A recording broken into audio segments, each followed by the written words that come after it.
Veja, todo mundo que está sendo processado, né, que participa de um processo, precisa conhecer alguns termos da lei. Não só para não se perder, mas até para não ser enganado pelo seu próprio advogado, né? Porque se você não entende nada, se você não conhece absolutamente nada, você vai acabar sendo enganado pelo seu advogado. Então é muito importante que você tenha um mínimo de conhecimento sobre o juridiquês, né? Sobre os termos jurídicos. Toda pessoa, como eu disse, que está sendo processada tem que ter um conhecimento mínimo, né? Mínimo, básico sobre os termos jurídicos para poder se localizar dentro do processo. Eu fiz uma listinha aqui daqueles termos que eu acho que são mais importantes, que você tem que conhecer, que você tem que ter uma noção do que representa. E eu vou informar esses termos e explicar rapidamente, da forma mais simples que eu puder, para que você se torne versado no assunto. E depois, durante aqui a live, vocês podem ir também aqui deixando nos comentários termos jurídicos que o seu advogado falou, que você leu numa intimação, que você gostaria de saber o que significa. Aí, depois que eu ler os meus aqui, eu vou parar e explicar aqueles que vocês registrarem. Não se esqueça, claro, assim que você entra na live, de apertar o botãozinho de like para me ajudar aqui, tá bom? No meu canal, ajudar o meu canal. O primeiro termo, talvez aquele que seja mais importante, é petição inicial, né? Eu tenho certeza que você já ouviu falar desse termo petição inicial. Como o nome está mesmo a indicar, né? Essa petição é aonde o seu advogado ou o advogado da outra parte faz o pedido. Então, assim, existem técnicas, existem regras, né, do que tem que constar ou não nessa petição inicial. Você tem que endereçar para o juiz competente, você tem que qualificar as partes, né? O autor tem que dar toda aquela qualificação, né? Nacionalidade, estado civil, profissão, número do RG, número do CPF, o endereço, a residência, o domicílio, também do réu. Você depois em seguida tem que narrar os fatos, né? Dizer por que que você está ali. Olha, eu estou comparecendo perante esse douto juízo porque eu estou separada de fato do meu companheiro e ele não está pagando a pensão alimentícia e eu preciso dessa pensão para poder então cuidar dos meus filhos. Então você vai narrar os fatos, ou senão você vai dizer, olha, eu me casei com essa pessoa no ano tal, nós ficamos juntos, durante o período que nós ficamos juntos, nós compramos isso, compramos aquilo, só que infelizmente o casamento acabou, eu não quero mais ficar com ele, ele não quer mais ficar comigo, então agora a gente quer o divórcio.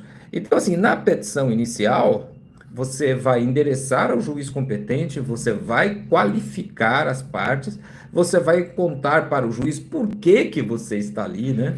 Existe toda uma técnica, obviamente, que nós advogados fazemos faculdade para poder saber fazer, né? Então, assim, eu tenho livros onde eu ensino sobre como fazer uma boa petição inicial. E depois você vai fazer o seu pedido, né? A última parte, você vai fazer o pedido, vai dar o valor da causa e você vai dizer quais as provas que você pretende produzir, né? Para provar aqueles fatos que você alegou. Então, a petição inicial, ela é o documento onde que as pessoas usam para procurar a justiça a fim de solicitar uma tutela. Por quê? Porque ou a lei exige, né, por exemplo, o divórcio. O divórcio você tem que passar pela justiça, né? O litigioso, você tem que passar pela justiça. Então, assim, é obrigatório, você tem que passar pela justiça. Ou porque, por exemplo, você não pode, né, aqui no Brasil, você não pode fazer justiça com as próprias mãos. Então, assim, por exemplo, o cara não te pagou e você quer receber, né? Olha, eu emprestei dinheiro para o fulano, ele não pagou e eu quero receber, eu quero penhorar os bens dele. Então, você procura a justiça a fim de solicitar uma providência. Então, a petição inicial, ela é aquele documento onde você vai explicar por quê, né? O autor, no caso, vai explicar por que que ele está procurando a justiça. É um documento que é preparado pelo advogado, tá? Você tem que procurar um advogado, contar os fatos e o advogado prepara esse documento. E todo o processo judicial da área de família, da área civil, começa por meio de uma petição inicial, tá? Todo o processo começa ali, com aquela pretensão do autor. O autor vai até a justiça e explica a pretensão dele. Então, quando você ouvir falar em petição inicial, é o documento onde o autor, o requerente, contou para o juiz por que ele está ali. É importante, como eu disse, saber disso. Uma outra coisa que vem em seguida, né, que é um termo também que se fala muito, e você já deve ter ouvido falar, é as tais das liminares, né? Liminar. O que é uma liminar? Nossa, o juiz deu liminar. O que é liminar? Veja, normalmente, o juiz devia dizer se o autor está certo ou errado ao final do processo, não é isso? Você vai, conta a sua versão dos fatos, o réu vem, conta a versão dos fatos dele, e no final, depois de ouvir as duas partes, o juiz toma uma decisão. Isso seria uma ordem natural de um processo judicial. Mas nem sempre funciona assim. Pode ser, por exemplo, que quando chegar lá no final, né, a justiça é muito lenta, um processo pode demorar meses, anos, né? Tem processos que demoram anos, muitos, aliás, que demoram anos. Então, por exemplo, quando chega lá no final, às vezes a letra é morta. Por exemplo, você está discutindo lá, por exemplo, reparo de um carro. Se o processo demora 5 anos, o reparo do carro não serve mais para nada. O carro virou lixo, né? Virou sucata. Então, assim, a liminar é quando o juiz antecipa uma decisão. Então, o autor chega e fala: olha, eu preciso que o senhor congele dinheiro do réu para poder garantir que, se eu ganhar a causa, ele me pague. Então, o juiz vai lá e dá uma liminar determinando aquele congelamento, aquele sequestro do direito. Esse é só um exemplo. Por exemplo, numa ação de alimentos, né? Ação de alimentos, em que a pessoa, né, normalmente os filhos representados pela mãe, pedem ao juiz que condene o réu a pagar a pensão alimentícia. Ora, normalmente um processo desse pode demorar fácil, 6 meses, às vezes mais, às vezes um ano. Então é o seguinte, só que até lá, como é que faz? Como é que a criança vai se sustentar? Não vai, né? Ela não vai se sustentar. Então o que que acontece? Acontece o quê? Que o advogado do requerente, do autor, pede o quê? Uma liminar. É o que nós advogados chamamos de tutela provisória, ou seja, para que o juiz fixe os alimentos provisórios. Ou seja, o juiz ainda não decidiu sobre o valor final da pensão, mas com aqueles elementos que o autor levou até o processo, o juiz, para evitar um prejuízo para o autor, né, normalmente os filhos do casal, o juiz dá uma liminar. O juiz fixa nessa liminar os alimentos provisórios, que são devidos imediatamente, ou seja, o réu já tem que pagar sob pena de ser preso. Mas isso é só um exemplo. É importante que você grave, né? Você que está me assistindo ou que vai vir me assistir, que liminar é quando o juiz antecipa uma parte da decisão final dele, a fim de garantir a efetividade do direito do autor, né? Eu espero que eu não esteja complicando demais. O objetivo desse vídeo é explicar, é facilitar, para que você que está sendo processado possa assistir o vídeo e entender esses termos jurídicos que fazem parte do seu processo e você precisa estar atento. Outro termo que eu coloquei aqui na minha listinha é conclusos, né? Sempre, eu já vi várias pessoas aqui no meu canal: pô, doutor, eu vi lá no meu processo que está conclusos. O que é isso? Está conclusos? O que é isso? Veja, existe todo um procedimento na justiça, como você pode imaginar, né? Então, assim, o juiz é que dá a última palavra sobre tudo, é o juiz que decide, ele que tem o poder, é ele que tem a jurisdição.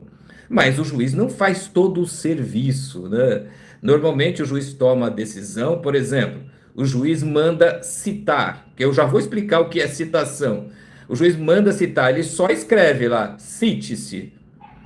Então, assim, e ele passa esse processo para um escrevente que trabalha para ele. E é esse escrevente que vai preparar tudo, né? Que vai preparar toda a papelada, tirar cópia, tirar xerox, colocar no correio. É esse escrevente que vai preparar para efetivar aquilo que o juiz falou. Então, assim, quando a gente fala que uns autos estão conclusos, quer dizer o seguinte: o escrevente recebeu uma petição, por exemplo, recebeu um laudo. Vamos dizer que foi feito um laudo, uma perícia. Então, assim, o perito, ele não entrega para o juiz, ele entrega para o escrevente responsável pelo feito. O escrevente junta nos autos, né, digitaliza, hoje tudo é digital, ele digitaliza, coloca nos autos, e depois que ele colocou nos autos, o escrevente não tem poder de decisão. Então, quem decide é o juiz. Então, depois que o escrevente coloca nos autos, ele faz o quê? Conclusos para o juiz. Ou seja, ele envia esses autos para o juiz, entra lá numa fila, tá, gente? Entra numa fila no computador do juiz para que o juiz olhe. Então, quando você escuta falar, por exemplo, que um processo está conclusos para o juiz, significa que o escrevente mandou esses autos para o juiz para que o juiz aprecie alguma coisa. Por exemplo, às vezes o seu advogado fez um pedido, falou: olha, doutor, aconteceu isso aí, eu gostaria que o senhor autorizasse isso. Olha, o escrevente, que é quem cuida, não tem poder para decidir. Então, o que ele faz? Ele junta e manda conclusos para o juiz. Ou seja, ele manda aqueles autos, aquele processo, ele manda isso para o juiz, para que o juiz leia o pedido, a perícia, o laudo, enfim, para que o juiz leia e o juiz decide. Aí o juiz decide e devolve para o escrevente, para o escrevente efetivar aquilo que é necessário. Então, quando você escutar que os autos estão conclusos, significa que o escrevente enviou isso para o juiz, para que o juiz decida alguma coisa dentro do processo. Então, você tem que procurar saber o que está para acontecer no seu processo. E qual o prazo do juiz? Esse é o X da questão, né? Os autos são conclusos para o juiz. E qual o prazo para o juiz? O juiz não tem prazo, infelizmente. Os prazos do juiz são chamados prazos impróprios, ou seja, são prazos que, mesmo que fixados pela lei, não têm consequência. Então, normalmente, o juiz tem um prazo de 5 dias para decidir, para ler, para falar alguma coisa. Está lá no CPC, né, no Código de Processo Civil. Normalmente, ele tem 5 dias, mas se o juiz não cumprir esse prazo, e eles normalmente não cumprem, não se pode fazer nada, né? Você pode, dependendo da demora, das circunstâncias, você pode representar esse juiz na Corregedoria ou no Conselho Nacional de Justiça. Mas não sei se vai ajudar muito, mas é uma possibilidade que você precisa estar ciente. Muito bem, o outro item aqui da minha lista, eu acho que eu vou ter até que apressar um pouquinho, senão vai ficar muito longo essa live, é a citação. O que é citar, né? Eu acho que se você está participando de um processo como autor, né, ou como réu, né? Autor é quem procura a justiça. Réu é o demandado, né? É aquela pessoa contra quem o autor entrou com a ação. Então, autor é o que procura a justiça, que quer alguma coisa, e réu é aquela pessoa que sofre a ação da justiça, né? O réu na área civil não tem nenhuma referência com o réu criminal, tá? O réu na área civil é o requerido, né? É o demandado, não tem nenhuma conotação assim da área criminal. Muito bem, o autor procura, através da petição inicial, a justiça. E como é que o réu fica sabendo? O juiz, quando recebe aquela petição inicial, ele obviamente que confere, vê se está tudo em ordem, se as custas foram recolhidas, se o autor juntou toda a documentação, e depois que ele faz isso, ele manda citar, ou seja, ele manda avisar o réu que o autor entrou com uma ação. Então vamos dizer lá que a Maria entrou com ação de divórcio. Olha, cansei, quero o divórcio, quero partilhar os bens, quero pensão. Então tudo isso está na inicial. Aí o juiz vê, não, tá tudo bem, tá? Ela juntou os documentos, juntou, tá tudo certinho. Então o juiz tá. Então agora vamos avisar quem? Vamos avisar o José que a Maria quer o divórcio. Então o que o juiz faz? O juiz manda citar o réu, manda citar no exemplo que eu dei o José. Como é que ele faz isso? É preparado um documento. Se você já foi citado, eu espero que não, né? Mas se você já foi citado no processo judicial, você sabe o que é citação.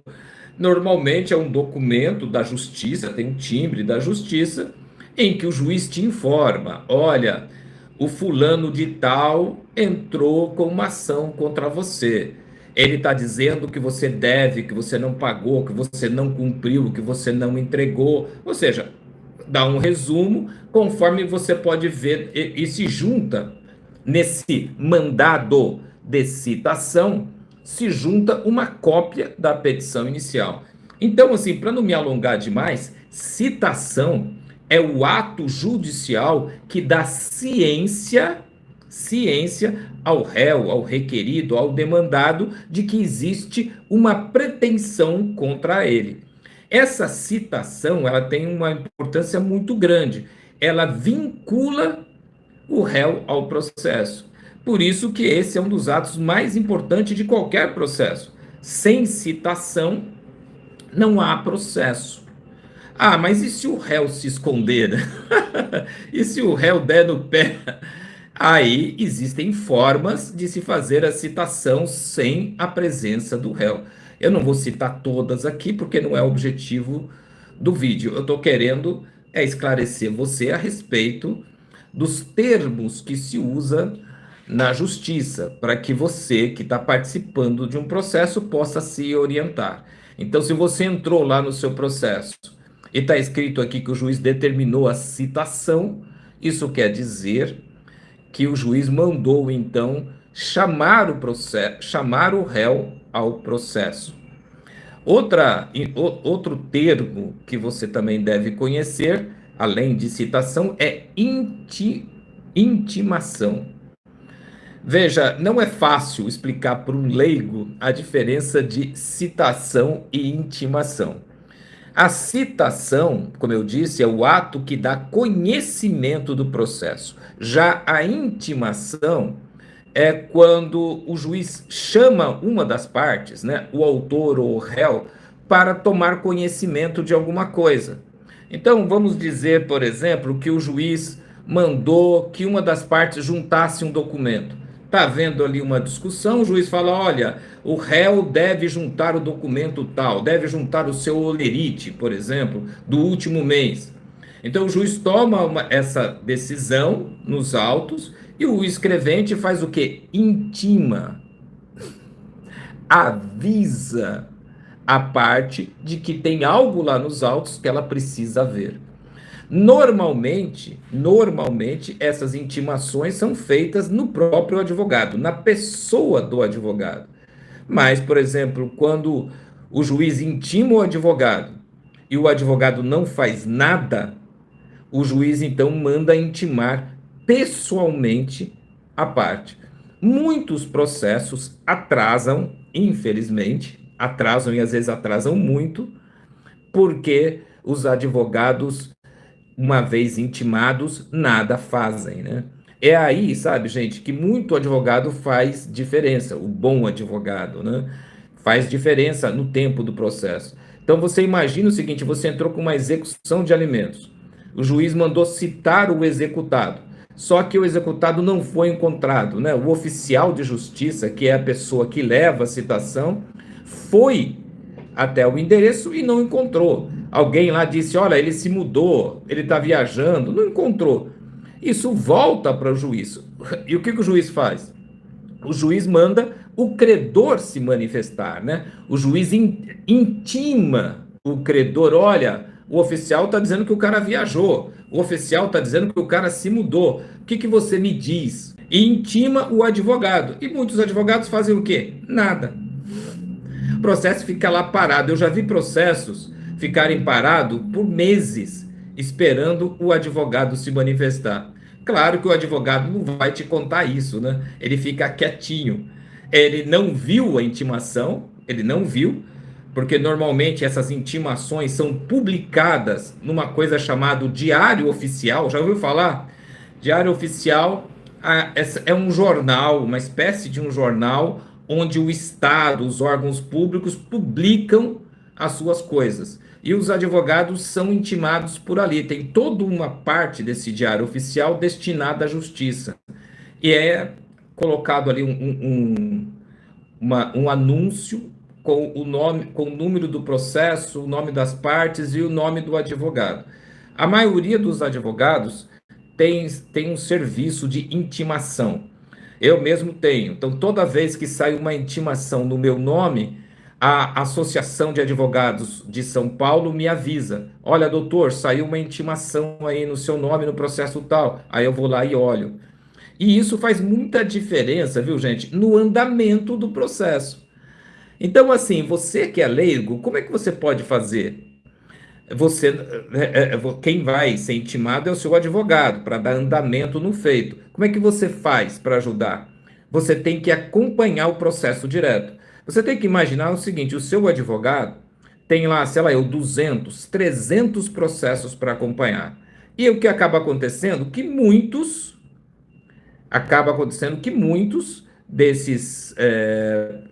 dessas intimações, às vezes o advogado acaba não vendo e o processo fica parado porque ele tem muito trabalho. Então, assim, a minha recomendação é sempre que você acompanhe o seu processo, né? Que você esteja atento. Hoje em dia é possível acompanhar o processo pelo celular. Então você abre lá e veja: opa, o executado não foi encontrado, o réu não foi encontrado, o requerido, o juiz se manifestou. Diga a parte, ou seja, é a parte que tem que pedir, e a pessoa não fez nada. Então aí você liga para o seu advogado: doutor, olha lá, o nosso processo já está esperando manifestação faz tempo, mas eu estou me alongando aqui. Tem outros termos que talvez você tenha ouvido falar, mas eu vou falar bem rapidamente para não me demorar demais. Nós temos a carta precatória e a carta rogatória, né? São as cartas precatórias e a carta rogatória. Já ouviu falar desse termo? Gente, carta precatória é assim: cada juiz exerce a sua jurisdição, né? Exerce o seu poder como juiz dentro de uma comarca, dentro de uma circunscrição. Normalmente é um município. Quando o município é muito pequeno, aí às vezes é maior, tem 2, 3 municípios. Então, assim, nem sempre uma circunscrição de uma comarca é a mesma que o município. Nos municípios maiores são, por exemplo, a minha cidade lá, Mogi das Cruzes. Então tem a comarca de Mogi das Cruzes. Os juízes de Mogi das Cruzes mandam, exercem a jurisdição em Mogi das Cruzes, tá certo? E se o juiz precisa, por exemplo, citar uma pessoa que está lá no Ceará, uma pessoa que está lá em Salvador, em Brasília, como é que ele faz? Ele não manda lá no Ceará, lá em Fortaleza, lá em Brasília, tem um juiz que manda lá. Então o que ele faz? Ele manda um documento para o juiz daquela cidade e fala: olha, tem uma pessoa aí na sua cidade que eu preciso citar, intimar, enfim, seja, ou penhorar, enfim, alguma providência lá. E esse pedido para um outro juiz é feito através de uma coisa chamada carta precatória, tá certo? Espero que você tenha entendido. Já a carta rogatória é quando esse mesmo pedido é para um outro país. Então, por exemplo, eu já vi muitas pessoas aqui no meu canal falar, mas o cara vive lá em Portugal, como é que eu faço? Ora, para citar uma pessoa em Portugal, desde que você tenha um endereço, vai ser expedido uma carta rogatória, que passa pelos meios diplomáticos, né? O juiz envia para o Ministério da Justiça daqui do Brasil, o Ministério da Justiça aqui do Brasil envia para o Ministério da Justiça lá de Portugal. Lá, o Ministério da Justiça de Portugal vai enviar para o juiz competente lá da região do endereço, e esse juiz da região vai mandar então citar ou intimar aquela pessoa. Eu espero que você tenha entendido. Se você não entendeu, você depois deixa um comentário que eu tento esclarecer. Muito bem. Um outro termo que vocês vão ouvir sempre em processos judiciais é sobre saneamento, né? O famoso despacho saneador. Esse é um termo muito próprio dos advogados. Normalmente quem lida com isso, quem sabe disso, são os advogados. Você, parte interessado, não vai ter muita oportunidade de mexer com isso, né? Mas, se acontecer, só para você ter uma ideia, e eu estou aqui abordando vários temas, né? Estou tentando explicar o vocabulário jurídico para você. O saneamento é quando depois, por exemplo, você, né, o autor entrou com ação, com a petição inicial, o juiz mandou citar. Aí, uma vez citado, o réu apresenta a defesa dele, né? Aliás, eu esqueci de falar da defesa do réu, que é a contestação. Ou seja, o réu, quando ele é citado num processo, ele pode não fazer nada, ficar quieto, mas obviamente que ele vai sofrer as consequências, né? Porque ele não fazer nada, o juiz vai entender que ele está concordando. Ele pode comparecer nos autos para concordar. Olha, não está certo. Ela quer o divórcio, eu também quero, vamos resolver isso, beleza? Ou ele pode o quê? Contestar. A contestação é a peça processual em que o réu, o requerido, o demandado, ele apresenta a versão dele dos fatos, né? O que o autor falou isso, mas na verdade o que aconteceu foi isso. Uma batida de trânsito, por exemplo, o autor fala, por exemplo, o autor fala que você bateu atrás no carro dele. O cara vinha, tal, bateu na minha traseira. Aí o réu vai e fala: não, espera aí, não fui eu que bati. Ele parou de forma abrupta. Eu não podia dar um pulo por cima dele. Então cada um vai e conta a sua versão. Então a contestação é a forma como o réu se defende, apresenta a versão dele. Mas eu estava dizendo o seguinte: o autor faz a petição inicial, o réu apresenta a contestação e depois os autos vão conclusos. Lembra que eu já expliquei o que é conclusão? Os autos vão para o juiz olhar o processo, tá certo? Normalmente, na prática, tá? Na prática, o juiz só olha de fato o processo nesse momento. Normalmente é só nesse momento que o juiz olha. Você entendeu? Que ele dá uma olhada. Na hora do saneador. Como o nome está dizendo, o juiz vai sanear o processo. O juiz vai olhar o processo. Então ele vai ver o que cada uma das partes disse. E vai ver no que elas estão realmente discordando. E nesse saneador, o juiz vai deferir as provas que ele entender necessárias, né? Oitiva de testemunhas, perícia médica. Então, se o seu processo chegou no saneador, é um momento importante. É um momento importante, é um momento interessante, você tem que ficar atento. Tá bom? Depois do saneador, tem a produção das provas, né? Prova é todos os documentos, tudo aquilo que você vai usar, né? Prova é tudo que você vai usar para tentar convencer o juiz, tá? Por força da lei, gente, o juiz deveria, né? Nem sempre isso acontece. Ele deveria ser o quê? Imparcial. Ele deveria tratar as duas partes em igualdade de condições. Então, assim, resumindo, a sua palavra tem tanto valor quanto a palavra do réu, com a palavra da outra parte, entende? Então, assim, você fala A, o réu fala B, até aí está empatado. Você entendeu? Mas como é que o juiz vai decidir? O juiz vai decidir de acordo com as provas. Ou seja, o A vai levar documentos. Você entendeu? O A vai levar testemunhas. Vai pedir uma perícia, por exemplo, no carro. O réu é a mesma coisa. O réu fala assim: não, espera aí, eu paguei essa dívida. Ah, você pagou? Então cadê o recibo? Não, tá aqui, ó. Eu não tenho recibo, não pedi recibo, mas eu fiz um Pix. Tá aqui o Pix para a conta dele. Vai juntar lá o comprovante de Pix. Ou seja, provas são aqueles documentos que você vai juntar nos autos para provar, né? Para demonstrar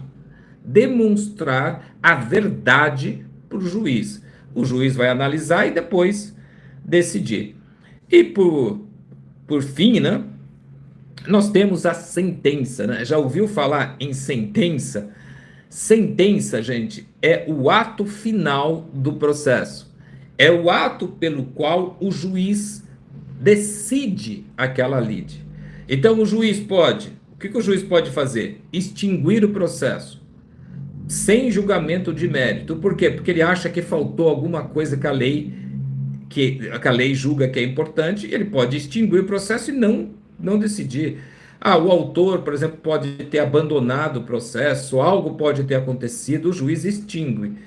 O juiz, ele concede o pedido do autor, total ou parcialmente. O juiz não é obrigado a dar tudo. Você pediu lá 100 mil de indenização, mas o juiz entende que o mais certo seria 60 mil, então ele dá uma indenização de 60 mil.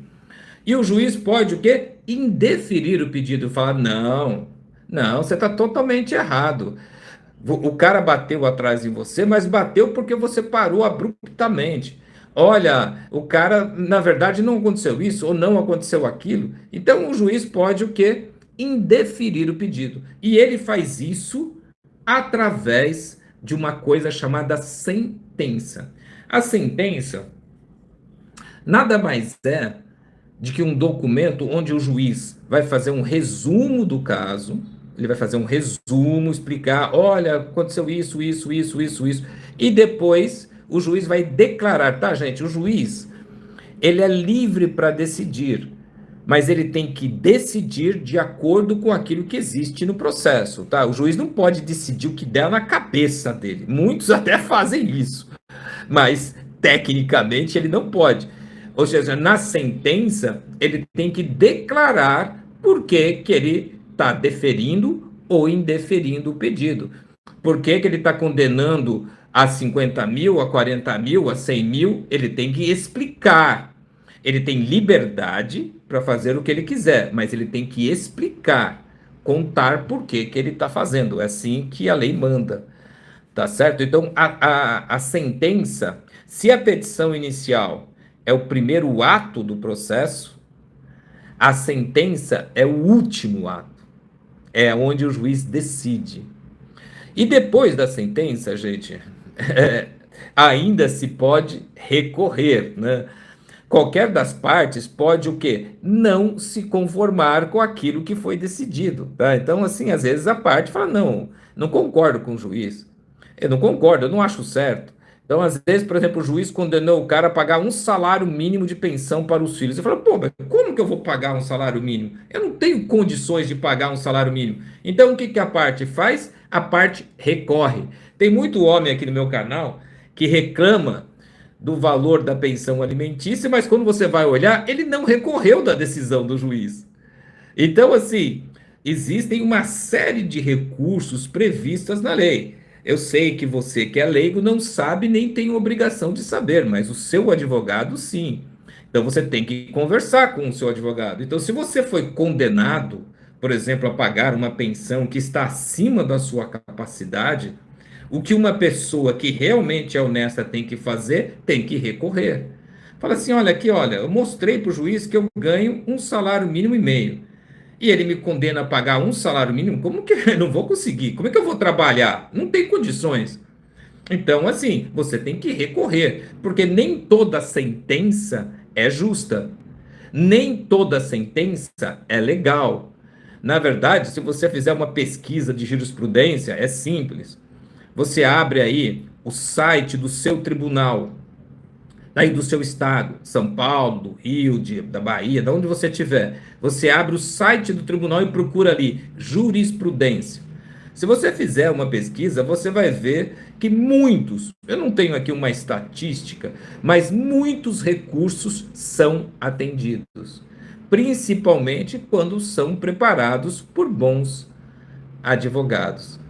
Gente, eu fazia tempo que eu queria fazer esse vídeo, né? Que eu queria colocar aqui num vídeo no meu canal os termos, né? Explicar um pouco sobre do que é o processo judicial. Muita gente, mas muita gente sofre, né, com o processo judicial, principalmente com um processo injusto.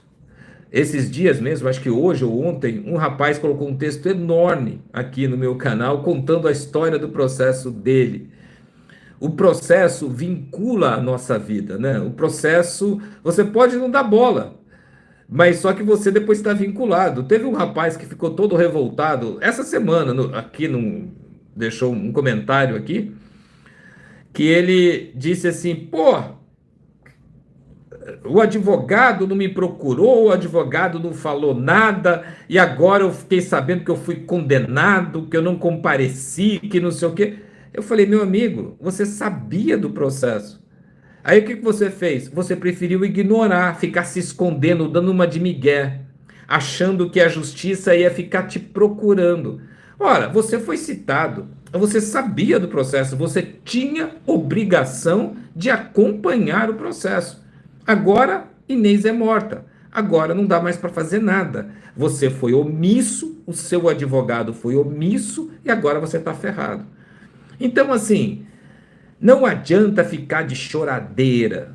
O que você tem que fazer é se informar, saber o que está fazendo, para evitar o pior, para poder buscar realmente uma justiça que seja justa. A justiça das decisões judiciais depende da sua atuação dentro do processo. Ou você atua de forma firme, eficaz, ou depois não reclama das consequências. Aliás, eu tenho uma postura muito firme em relação a isso. Pode até parecer meio dura para a maioria das pessoas, que é o seguinte: eu não gosto de pessoas que não fazem nada e depois ficam chorando. O cara não usa camisinha, depois a mulher aparece grávida, ele reclama. O cara não usa preservativo, aí pega uma doença venérea, daí reclama. Você entendeu? O cara não se defende no processo, não contrata um advogado, depois fica reclamando que foi injustiçado. Para mim, essas pessoas são todas perdedoras, vai me desculpar. Você está sendo processado, você tem um problema, você tem que participar desse problema. Se você não pode contratar um bom advogado, no mínimo, hoje em dia nós temos a internet, você tem que se informar, entender, a fim de garantir a justiça. E é com isso que eu estou tentando aqui colaborar. Então, expliquei aqui, para quem quiser ver, vai ficar esse vídeo aqui no meu canal, como funciona um processo judicial, quais são os termos mais conhecidos. Assista uma vez, duas vezes, até você ficar íntimo deles, tá bom? Quero agradecer aos que acompanharam aqui a minha live. Pelo que eu vi aqui, não foram muitos, infelizmente. Eu achei até que o horário era bom, mas eu acho que eu me enganei. Quero pedir a todos, né, que estão vendo ou que viram, para deixar o seu like, ajuda, faz diferença aqui para o meu canal, para mim continuar, né? Eu vejo muita gente, e isso me faz bem, muita gente deixa comentários agradecendo, dá trabalho, dá mesmo, tá, gente? Eu acabo disponibilizando bastante tempo, não ganho quase que absolutamente nada. O YouTube paga assim um negocinho lá que não paga nem meu cafezinho, na verdade. Então eu faço mais por amor mesmo, porque eu fui defensor público durante muito tempo, porque eu gosto de estar aqui explicando, né? Eu adorava ser defensor público e agora tendo a chance, né, aqui de compartilhar com essas mídias, etc., isso me faz bem, mas faço isso, como eu disse, não recebo nada, na verdade eu acho que eu pago, porque é energia, é celular, é tempo editando os vídeos, é tanta coisa que eu acho que eu pago para fazer isso, mas enquanto eu estiver ajudando as pessoas, eu vou continuar fazendo. Então, você apoia o meu canal, se inscreve, participa das minhas lives. Eu estou fazendo mais lives, pretendo continuar fazendo, desde que eu tenha o seu apoio. Eu espero ter o seu apoio. Tá bom? Obrigado, um abraço e até a próxima.